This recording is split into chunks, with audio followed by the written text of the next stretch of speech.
All right, so real quick, The so-called Amazonian cities. Yes. So London around the 16th century, 60,000 population. There were cities there. There were enormous cities in the Amazon. This is another piece of the new evidence that's overwhelming the old ideas. Because the old idea was that there were no humans in the Amazon until about 1,000 years ago, that the Amazon, although it's a luxuriant rainforest, has poor soils, and that it was impossible for human beings in large numbers to survive there. We now know they did, and the reason we know they did is tragically because of the clearances of the Amazon. So much of the Amazon has been cut down, and in those areas that have been cut down, evidence of enormous cities has emerged. Cities with populations of tens of thousands, bigger than London at the same time. And not only that, but evidence of high science, geometric geoglyphs on the earth on a scale of hundreds of meters, squares, circles. They even performed the exercise that we attribute to the ancient Greeks of squaring the circle, a very sophisticated geometrical exercise. You can see that done on a scale of hundreds of meters in the Amazon. So it's called Mysteries of Ancient South America by Harold T. Wilkins.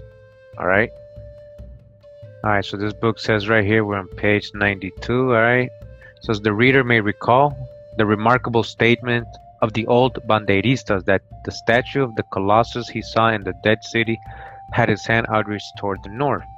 When this manuscript first saw the light in the archives of a historical society in Rio de Janeiro in 1840, this reference to the north led a Copenhagen professor to suggest that the strange letters were runes, and that the Scandinavians had reached ancient South America.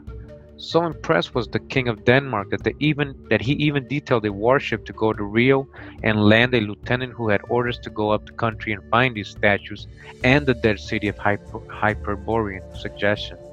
Here, one may recall that the Jew prophets Ezekiel and Isaiah, now listen to this, located the ancient paradise and Garden of Eden in the north.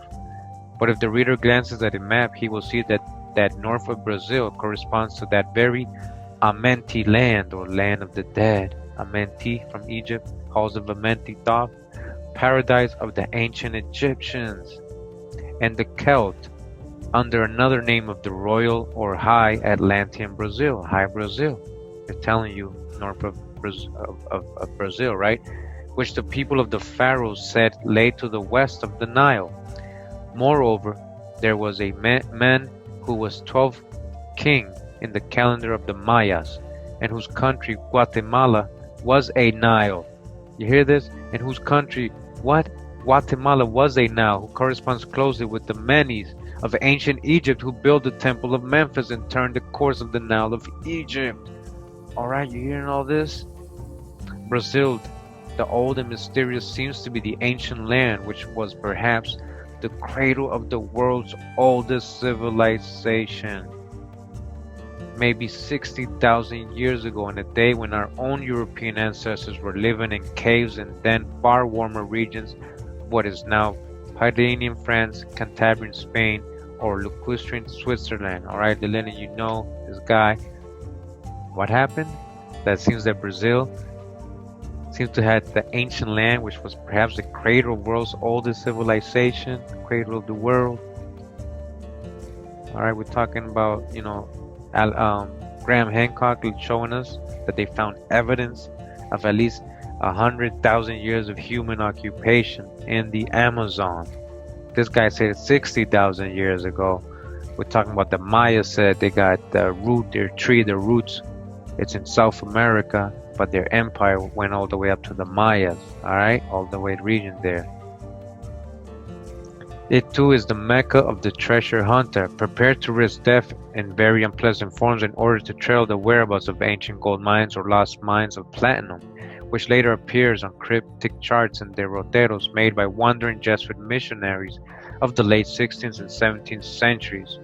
Alright, the fertile land, and deposited in the old Viceroyal Lusitanian archives now found in the Biblioteca Nacional de Rio de Janeiro. Many of these lost mines or caches lie deep in the virgin forests of Brazil. Some of them were the quest of those hardy and valiant land pirates, the bandeiristas of Sao Paulo, who waged war on Jesuit missions and reducciones, where mining was done by the fathers with Indian aid, the servants, encomiendas, in the 17th and 18th centuries. When I was in Rio in 1938, I heard about a French engineer, Alright, so real quick, he said Indians, right? Not Africans, working the mines. Apollinaire Frot, who had gone into the unknown region west of the Goyas Plateau to search for some very ancient gold mines. For half a century, Frot had hunted these ancient mines, and in the course of his wanderings had stumbled on ancient rock inscriptions in Amazonas and the Mato Grosso woods, which to his amazement revealed the amazing fact that the ancestors of the ancient Egyptians, listen to this, what did he find in the Amazon, this guy? That the ancestors of the ancient Egyptians were of South American origin. They were from South America and had left these petroglyphs as portalanos to the location of the ancient gold mines they worked, and which are now shrouded in dense bush and lianas, hunted by poisonous snakes, loathsome insects whose bite is pathogenic, and dangerous animals, in some cases swamps of vast size, border the ancient mines. And here again, if Indian stories are not entirely mythical, tracks, huge and recognized, left in the slime of the marshy beaches by monsters of Mesozoic type, leave no doubts as to what sort of lost world lies behind. I shall refer to this aspect of mysterious South America in a subsequent book. Alright, again, he's letting you know that the ancestors of the ancient Egyptians were of South American origin. Alright, was the true old world. Right? Continuing, says other inscribed stones almost obliterated after thousands of years have been found in these unknown jungles of Brazil,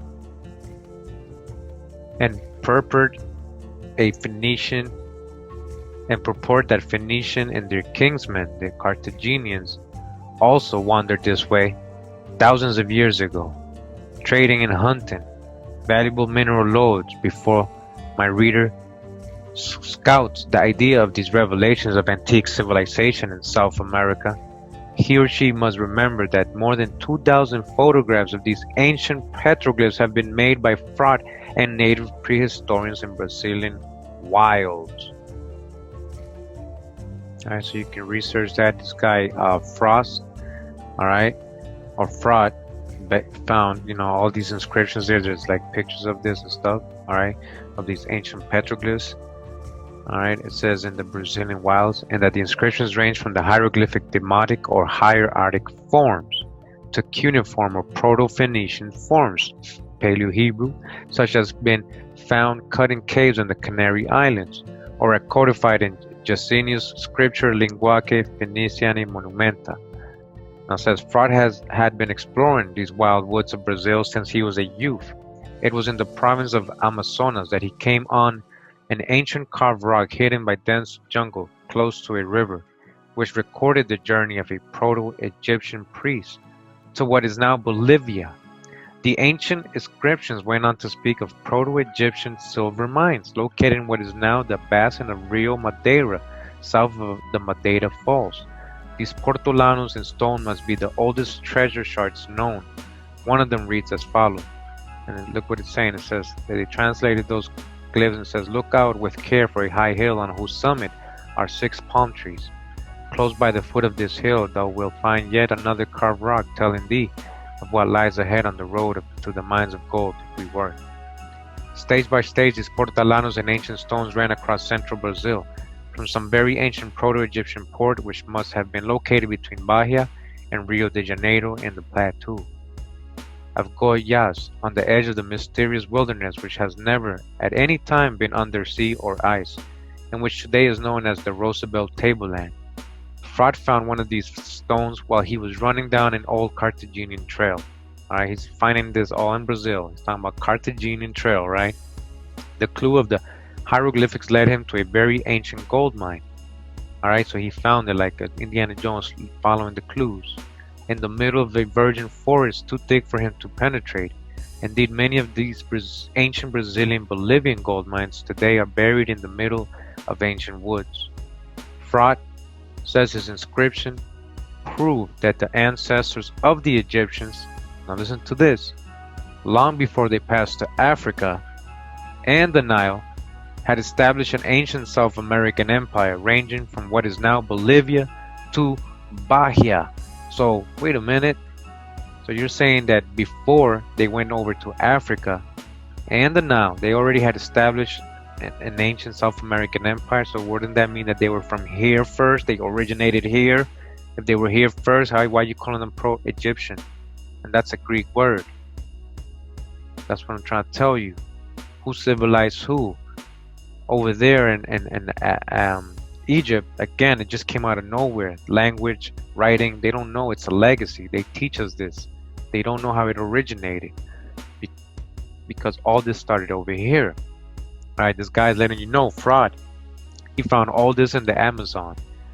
And that he knows that this proves that the Egyptians, long before they passed to Africa and the Nile, had established an ancient South American empire, ranging from what is now Bolivia to Bahia. So while the treasure hunter is deeply engaged in trailing down caches of proto-Egyptian gold bars and ingots in South America's jungles and foothills, he may by chance blunder on some enigmatical obelisk of unknown age, carved with hieroglyphics and covered with multicolored drawings and imperishable pigments such as Senor Julio Tello found near Trujillo, Peru in 1933. Or he may drop on a Waka. Alright, I've shown you what this means in my Black Panther Wakanda video. Waka, Waka, Wakanda, Waka, Tanka, sacred, spiritual. Alright, so he says, or he may drop on a Waka, ancient treasure tomb, wherein he may find, as did Berliner archaeologists 80 miles east of Cusco towards a Bolivian border, and terra incognita, peculiar ceramics or tubes made of some material like glass, but not glass, being of unknown chemical composition. Alright, so you see we got other sources, other people letting you know where's the true old world, what they're finding over here in Brazil. The Crespi Ancient Artifact Collection of Cuenca, Ecuador, compiled by Glenn M. Chapman, 1998. Father Carlo Crespi, who comes from Milan, has lived in the small town of Cuenca, Ecuador for more than 50 years. He is a priest of the Church of Maria Auxiliadora. Crespi was accepted by the Indians as a real friend. They used to bring him presents from their hiding places. Finally, the father had so many precious objects stored in his house and the church that one day he received permission from the Vatican to open a museum. This museum in the Salesian school at Cuenca grew and grew until in 1960 it was one of the biggest museums in Ecuador, and Crespi was recognized as an archaeological authority. Again, an archaeological authority.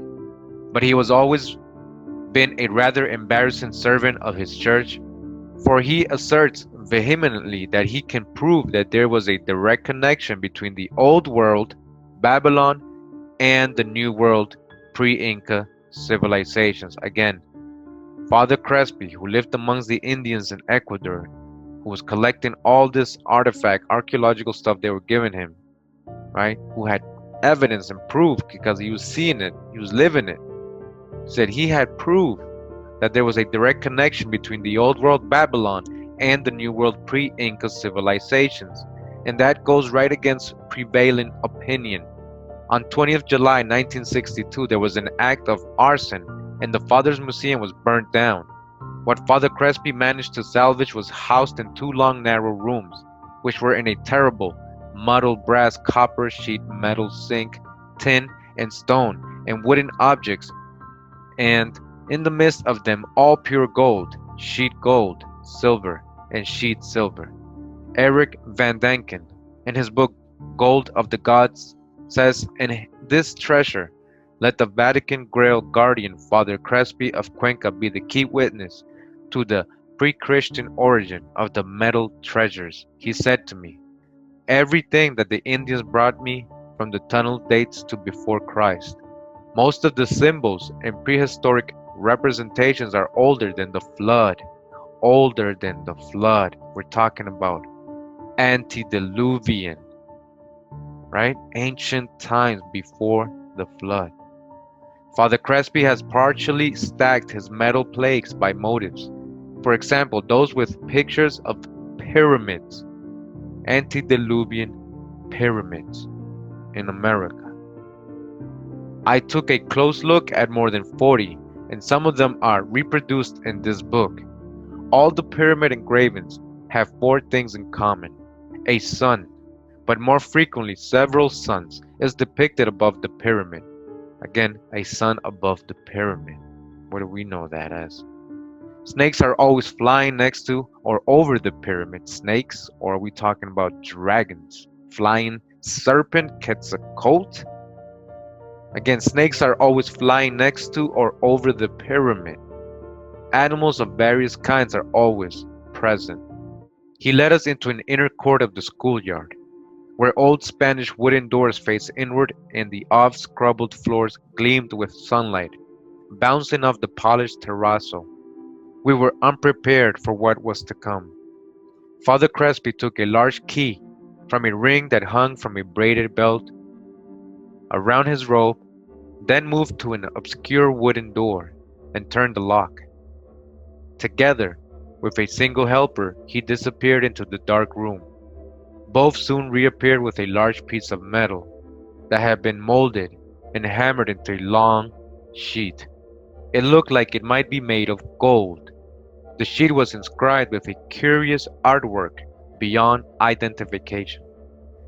Next, they dragged something from the darkness too large to be carried, and only with strenuous exertions were they able to lean it against the stucco wall. It stands 22 inches high and about 7 inches wide. Its weight must have been prodigious. I reached my hand to touch the object and noticed it featured a dark covering, as if it had been painted. At first I supposed it must have been made of lead because it was soft and almost pliable.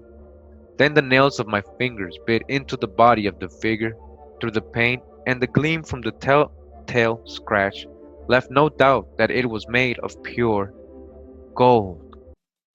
Our cameras began to click, and in the excitement Father Crespi talked excitedly, hardly stopping to breathe.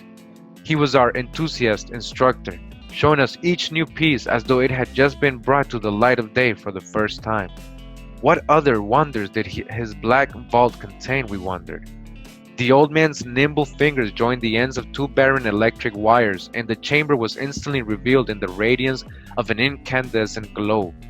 The gleam of gold, silver, and bronze everywhere added to the brightness of its interior. Shelves of dusty, worn ceramics, starry-eyed idols posturing in hideous stances or strange proportions. Stacked from floor to ceiling were hundreds of large cardboard pieces on which were wired metal bracelets, earrings, nose rings, and necklaces, some untarnished by time. Hide scrapers, tools, implements of war, spears, axes, clubs of wood, metal, and stone were stacked everywhere. Father Crespi's mysterious room seemed overburdened with the treasures of an unknown antiquity. It literally overflowed with bizarre artifacts, many wrought in precious metals.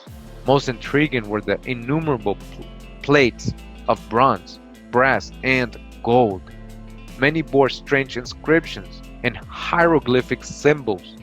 Others were replete with the engravings of incongruous animals, elephants, snakes, jaguars, wild beasts of every kind. Again, elephants in America.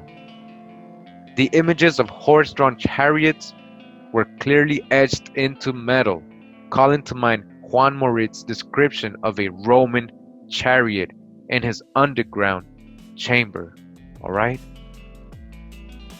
Horses and chariots, Roman in America. And these plates in Ecuador, in the middle of a mountain town in the jungle. We photographed a plate inscribed with representations of what appeared to be Egypt's step pyramid. Still more plates contained artwork with what looked like Assyrian or Babylonian symbols. We grew dizzy with the gleaming opulence and historical anomaly all around us. Aware of Father Crespi's enthusiasm for archaeology, the grateful Indians brought him ancient objects long hidden in the jungle. So these things were hidden in the jungle from ancient times. Soon his collection steadily increased until after 50 years it filled many rooms. A museum was constructed to house these remarkable gifts. But a few years before our visit, It was seriously damaged by an arsonist's fire. Father Crespi managed to salvage 3 full rooms of the relics, one of relatively obscure and unimportant tributes, another filled with items of curious antiquity, but the last was a treasury of gold artifacts, residing high among the Andes Mountains in an obscure village. The old man had no interest in fame or fortune. Few travelers knew of his collection, and even fewer scientists. He was a private person with a big heart and a deep interest in the past. Where and how do the Indians find these incredible things, we wondered. Oh, they just get them from the caves and subterranean chambers in the jungles, he answered in an offhand manner. Alright, so did you hear that? So these local or modern Indians that were there at this time, bringing Father Crespi, were actually not the ones who made these things. They were finding these things in the caves. These were things left by the aboriginals or ancient people, antediluvian people of Ecuador. Alright? There are over 200 kilometers of tunnels starting here in Cuenca. Alright? 200 kilometers of tunnels under Cuenca in Ecuador. They run from the mountains down to the eastern lowlands near the Amazon. You hear that? Wayne Hamby, an assistant to Cheeseman, spent a few more days with Father Crespi to catalog and photograph the entire collection. His results went into the files of Dr. Cheeseman, who died after his retirement from the faculty of Brigham Young University. 2 years following our visit to the kindly priest, I returned to Cuenca with Ben Holbrook, our 2 young sons, and a pair of Ecuadorian LDS missionaries acting as interpreters. We were greeted by a young priest who informed us that Carlos Crespi had passed away in January 1980, and his collection was no longer available for public view. In spite of many efforts to convince him that we had traveled a long distance to view the relics, he stubbornly refused to allow us to see the treasures. He insisted that the room with the artifacts could not be shown on orders from the Vatican.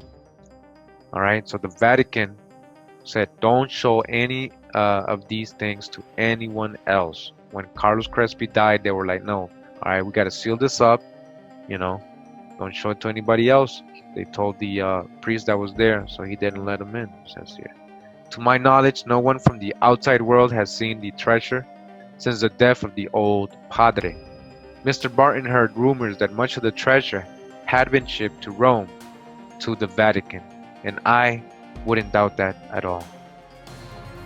Alright, so I actually have one of Richard Wingate's books, so let's go to the source directly because they're going to read the exact same thing that's in his book. Alright, so now we're in this book. It's called Lost Outpost of Atlantis. Lost Outpost of Atlantis by Richard Wingate. And we're going to read from chapter 1 of this book. It's called Treasure Atlantis in the Andes. Alright, so we're going to talk about same thing we've been reading, right? And it says here, in a dusty, cramped shed on the side porch of the Church of Maria Auxiliadora in Cuenca, Ecuador, lies the most valuable archaeological treasure on earth. More than $1 million worth of dazzling gold cached here, and much silver, yet the hard money value of this forgotten hoard is not its principal worth. There are ancient artifacts identified as Assyrian, Egyptian, Chinese, and African, so perfect in workmanship and beauty that any museum director would regard them as first-class acquisitions.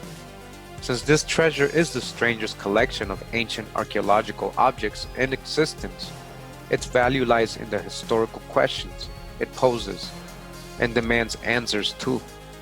Yet it is unknown to historians and deliberately neglected in the journals of the orthodox archaeology. I love that man, my companion sighed. The people around here think he's a saint. We were on our way to a storehouse of marvels I had heard described by several witnesses, but never seen for myself.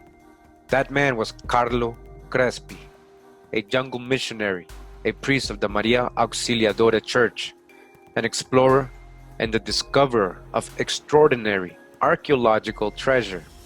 My companion was Cecilia de Egues, a travel agent and translator and one of Father Crespi's many friends. When we arrived at the church, Father Crespi, bent, aged figure strode out to meet us with an energy that belied his 86 years. "Cecilia," he exclaimed, his eyes widening with pleasure, "where are you going to bring a little one for me to baptize?" Cecilia blushed and introduced us with the formality due her family priest. Crespi shook my hand vigorously. "So you're the archaeologist, eh?" he asked, a sly smile twinkling his pale blue eyes.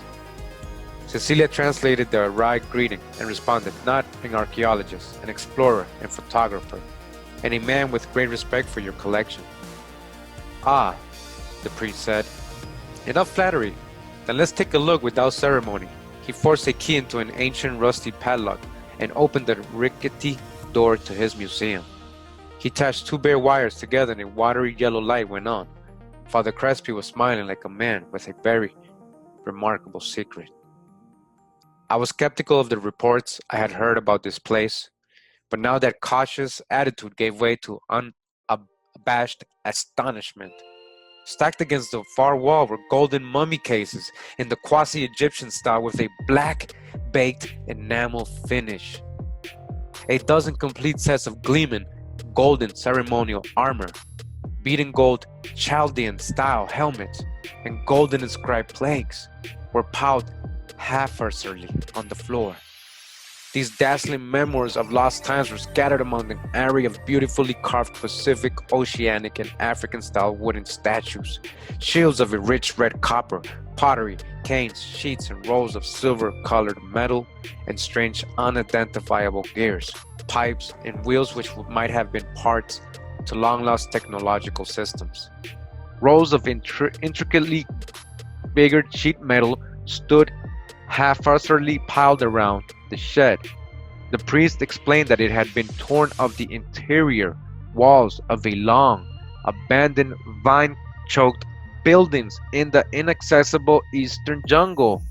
You hear that? So these sheets, these golden sheets, were basically on a wall, on a temple, on a pyramid, and they were, it says here, torn off the interior walls of a long abandoned vine-choked building. Vine-choked. The jungle had taken it over. Inaccessible eastern jungle. You hear this? This is that Indiana Jones type of stuff. Alright, but this is real facts. The Indian artifact hunters bring this wallpaper. Golden sheets, they call it wallpaper. Walls of gold. Right?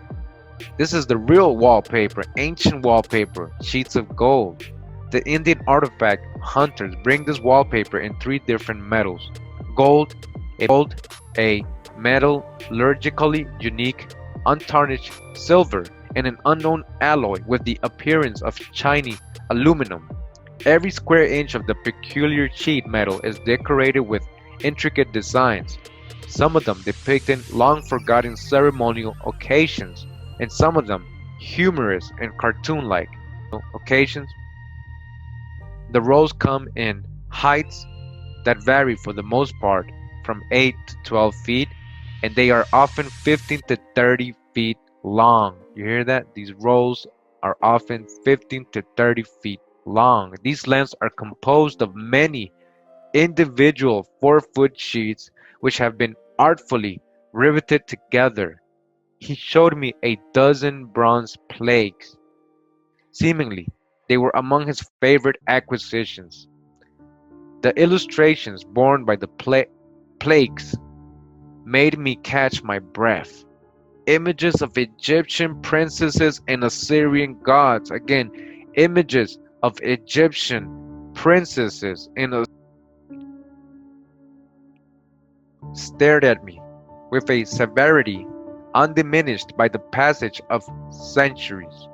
One of the plaques bore the image of a Caucasian man writing linear script with a quill pen. Linear script? A quill pen? Needless to say, The Andes Indians did not have a written language when the Spanish arrived, let alone a tool for writing. There were reportedly 56 solid gold plaques originally, but after a disastrous arson in 1962, which local political fanatics claimed credit for, Father Crespi had molds made by a local casket maker, and the best dozen of his precious plaques were duplicated in coffin-handled bronze. The original gold plaques lie safe today in a bank vault. Father Crespi granted me permission to take photographs. Since most museums jealously guard their treasures from photographers, the priest's open generosity won me over.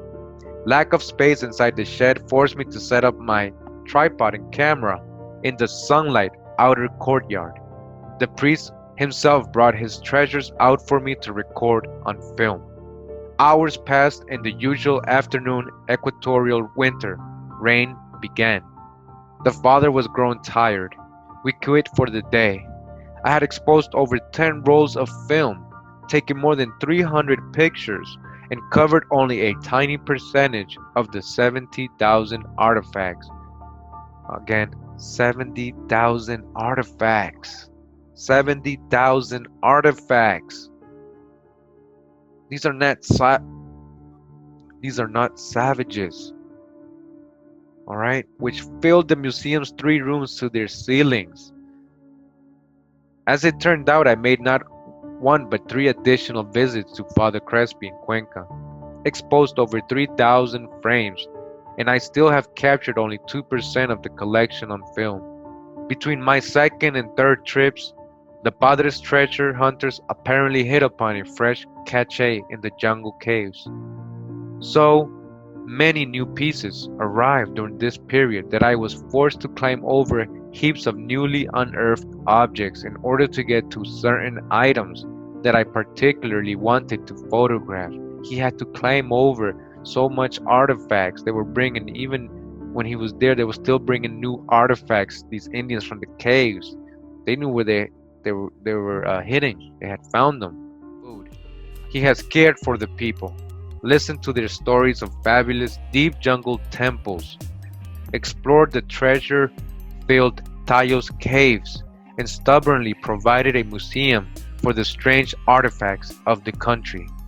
When Father Crespi and his Indian diggers tell of the places where they find their artifacts, they describe giant pyramids. Again, giant pyramids, immense deserted cities. Talking about in the jungle, the Amazon, fantastic sacred tunnels and caves. The cities, they say, still shine with a mysterious, cool, bluish light when the sun goes down. The tunnels are reportedly large enough to drive a locomotive through. They have cut stone entrances and walls, which by native account are as smooth as glass. Can you imagine all this, right? All this stuff that we don't know is up in the Amazons and these jungles in South America, Central America, North America, all these things that they keep from us that we don't even know, right? That exist. And it is these tunnels, at least according to the Indian explorers, that hold the bulk of the material being offered to the Maria Auxiliadora Museum and to other collectors. It is a fantastic tale, but when one sees the evidence, the thousands of gold treasure trinkets, the story of a vast tunnel system become nearly plausible.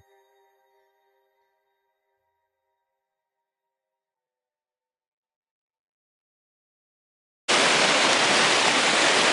see over here, Wilder, actually on the side of the pyramid type structure. I mean, it may not be a true pyramid, but certainly got the slope. Just give us an idea. Let's have a look. This is where we just climbed up. It goes all the way down to the river, which is way.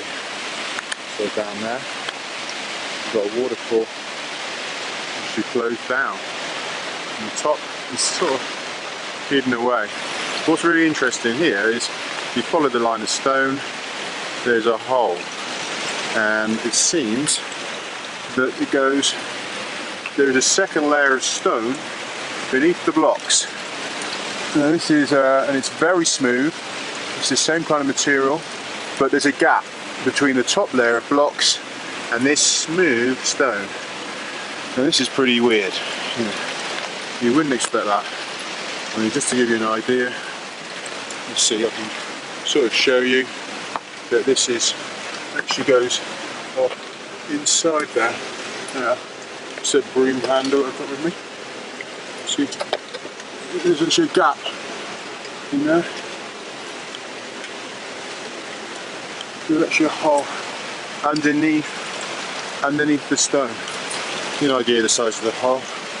The broom, so it goes in pretty deep. Yeah.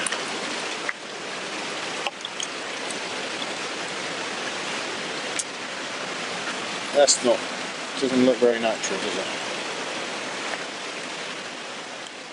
Okay. Although legend tells of this tunnel network honeycombing all of Ecuador and Peru, the only part of it that has, to my knowledge, been documented is located in the very dangerous Quibaro country, between the Santiago and Morona rivers near Tallos. And this Tallos cave, just before I continue, is very, has a lot of drop. You guys got to research that. The Tallos cave. Go ahead and research what's in there. There is megalithic structures in there. It looks like something happened, but there's like definitely man-made walls there. You got to go into that. Unfortunately, this area is decidedly out of bounds for the foreign adventurer. The local Indians have killed at least 4 inquisitive outsiders in the last 2 years. Yet the tunnels of the Chuara tribes, Jivaro, have been photographed. A naturalized Ecuadorian named Juan Moritz took several rolls of high-quality pictures. Verified in this way, the accounts the natives have been given Crespi, and subsequently lay legal claim to the entire tunnel network. His grandiose claim was denied by the courts, but his photographs cannot be. Alright, so we're about to look at some images here. So again, Father Crespi with Wayne Hamby, it says here. Father Crespi with one of his gold artifacts. You see the moon. We got Crespi carved gold plate with bearded figures. A Crespi gold plate with hieroglyphic writing. Look at that.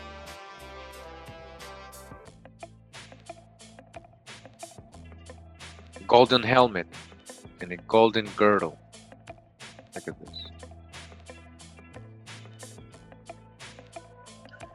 You can see the design, you can see the features. I don't know if you can see the features on the person. Various Crespi golden artifacts. Look at the detail on this rod or staff, whatever it is. Wow. It looks like it's a dragon here or something. What is that? Alright, look at this. Crespi bronze figure. Look at this figure. Look at his features. Look at his nose and his mouth. Who is that?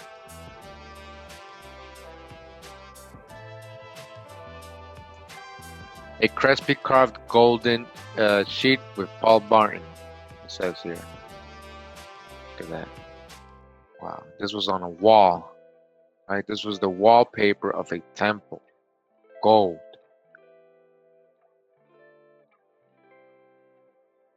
Crespi Middle Eastern stone carved figures with serpent. You see this? This looks Assyrian Babylonian, right? Marduk holding the grain or the corn, right? You saw my corn videos where he's holding in his hand with the pouch with the seeds. Crespi gold plates with hieroglyphic writing and serpent figure. Okay, look at this. Crespi Collection with pyramid and Paleo-Hebrew writing.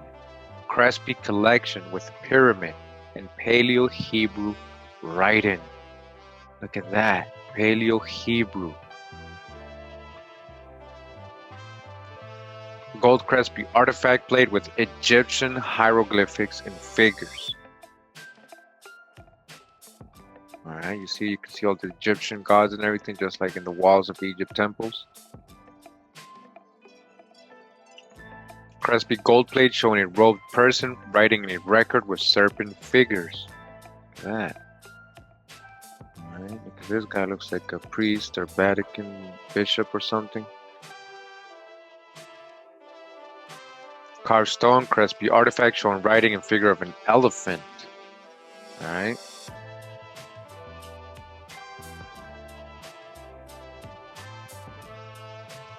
Says Crespi gold plate with a written and zodiacal character.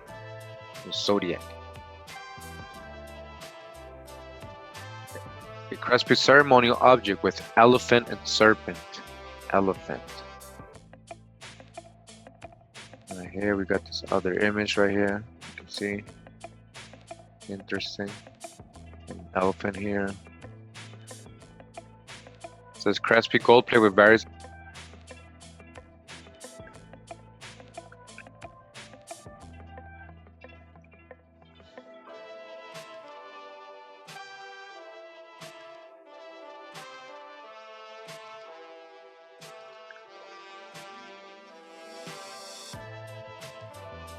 Got another figure here, right here to the left.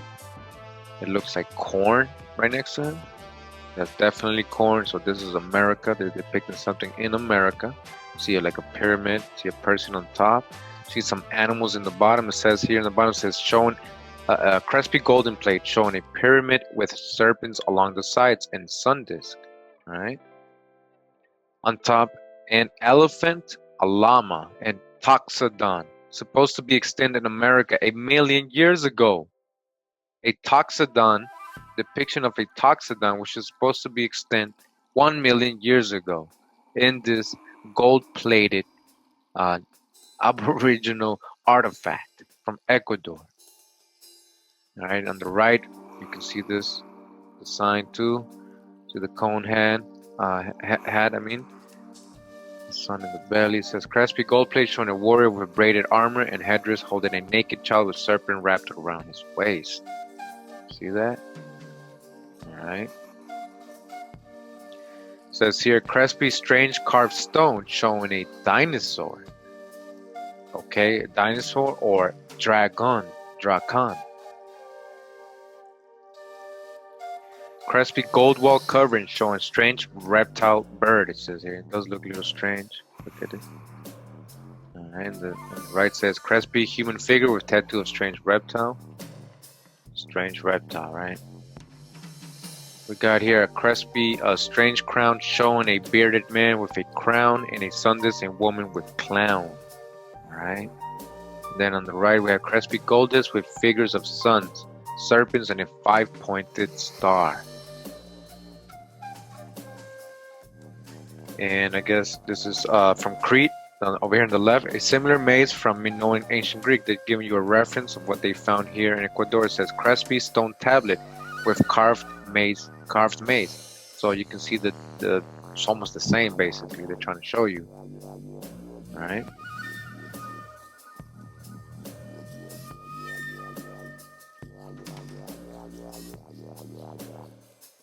Crespi gold plate showing figure of their god with serpents.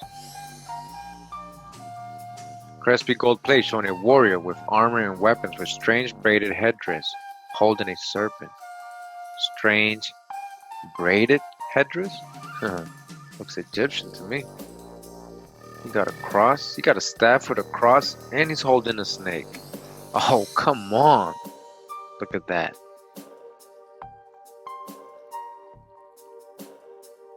Wow.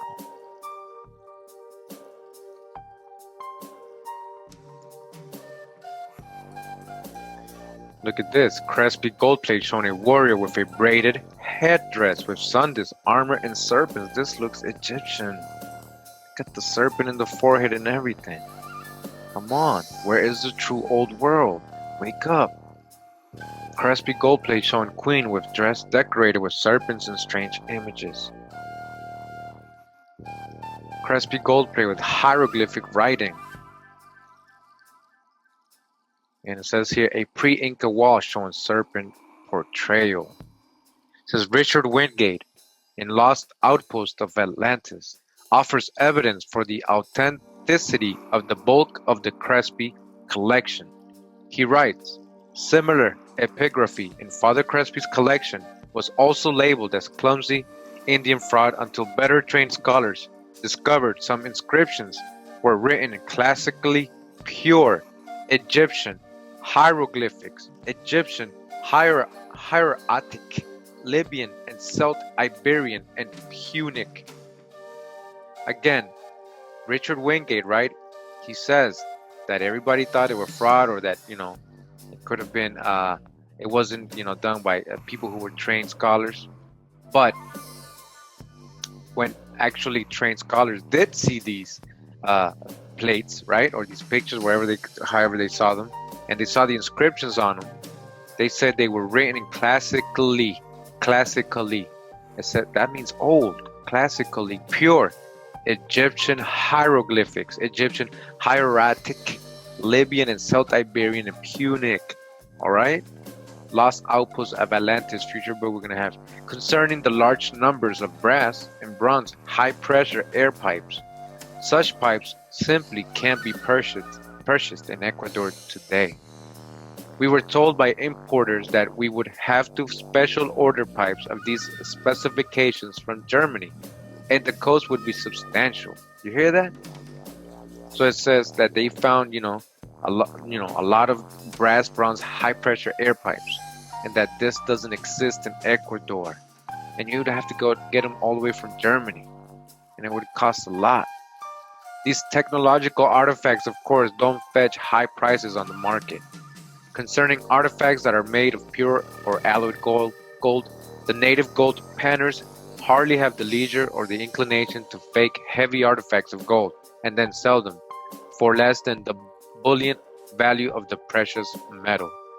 The heavy mineral crust enamel coating of many artifacts indicates that they were buried under serene volcanic heat. Okay, you hear this? Concerning sophisticated artifacts like the Phoenician calendars, the golden Middle Eastern helmets, the golden armor, and the golden plaques, these would bring hundreds of thousands of dollars and perhaps millions on the private market. To suggest that a sophisticated forger unloaded them on the price for a low price is to deny the greed that motivates forgery. Concerning a cast steel shield, steel casting is beyond the metallurgical capacity of present-day Tayos Indians. Osman Publishing Company. And just for reference,